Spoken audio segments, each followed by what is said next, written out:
The morning came gray and unforgiving, pressing down on everything beneath it.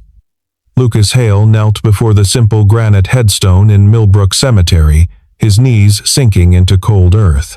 For 14 months, he had come here every Sunday without shedding a tear, holding it together for Elsie, for the neighbors who still brought casseroles. But today, something cracked. His shoulders shook as the first sob tore through him, raw and uncontrolled. Behind him, 7-year-old Elsie stood still, her small fingers clutching his jacket, trembling. Neither noticed the young woman 30 yards away, her black coat blending into fog. She placed white lilies beside a weathered headstone, glanced once toward them, then walked away in silence. 3 days later, Lucas returned to the cemetery alone during his lunch break from the hardware store. He needed to replace the flowers that had wilted in the cold, a small ritual that gave structure to his grief when everything else felt shapeless and uncertain. The cemetery was quiet at midday, empty except for crows gathered in the bare oak trees along the iron fence. As he approached Hannah's grave, he stopped short.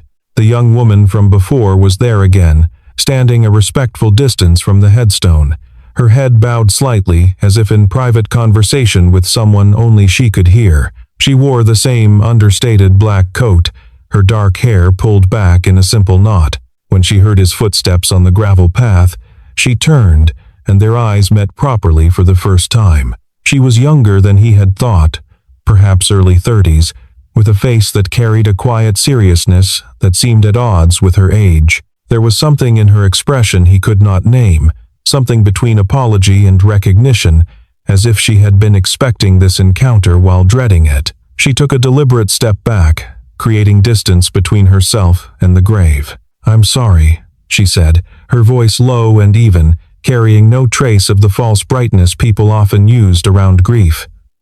"I didn't mean to intrude on your time here." Lucas felt his defenses rise instinctively, the way they always did when strangers showed too much interest in his loss. He had grown weary of pity, of the way people looked at him with that mixture of sympathy and relief. "Did you know my wife?" The question came out sharper than intended, edged with the protective hostility of a man who had grown tired of explaining his grief. The woman hesitated, choosing her words carefully. "I knew of her. She helped me once, a long time ago, when I was just starting out. She was a night nurse at the hospital where I was a patient, and she showed me a kindness I never forgot. I never got the chance to thank her properly while she was alive, so I come here sometimes, to pay my respects." Before Lucas could respond, the crunch of small footsteps announced Elsie's arrival. She had followed him from the car again, as she often did when she sensed he needed watching over. The little girl appeared at the edge of the path, her red mittens bright against the gray morning. "Who are you?" Elsie asked the stranger directly. "How did you know my mom?" The woman crouched down to Elsie's level, meeting the child's gaze with a seriousness that honored the question. "Your mother was a nurse, a very good one. She took care of someone I cared about very much, and she was kind when kindness was hard to find." Elsie considered this for a moment, her small brow furrowed with concentration. Then she nodded. "My mom was really nice. Everyone says so." The woman stood and stepped back, clearly preparing to leave. She offered no business card, no phone number, no suggestion of future contact. "I won't take any more of your time," she said to Lucas.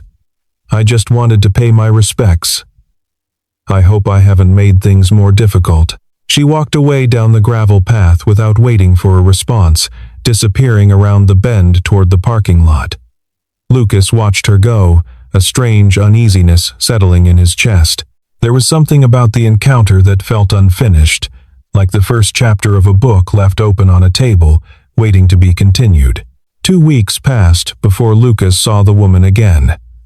The days had grown shorter and colder, and the town of Millbrook had begun hanging Christmas lights that felt more desperate than festive. Lucas had taken Elsie to Marge's Diner on Main Street, their Saturday morning tradition since Hannah's death. The routine helped both of them, gave Elsie something predictable to hold on to in a world that had become frighteningly unpredictable. They were seated in their usual booth by the window, Elsie, working on a coloring page the waitress had provided, while Lucas stared into his coffee and tried to calculate whether he could afford to buy his daughter a Christmas present this year. The woman walked in alone, shaking rain from an umbrella that had seen better days. She did not notice them at first, sliding into a corner booth with a folded newspaper and ordering coffee without looking at the menu. She wore jeans and a simple gray sweater, nothing that suggested wealth or status. It was Elsie who spotted her, tugging on her father's sleeve with quiet insistence. "Daddy, that's the lady from the cemetery, the one who knew Mommy." Before Lucas could decide what to do, Elsie had already slipped out of the booth and was walking toward the stranger's table,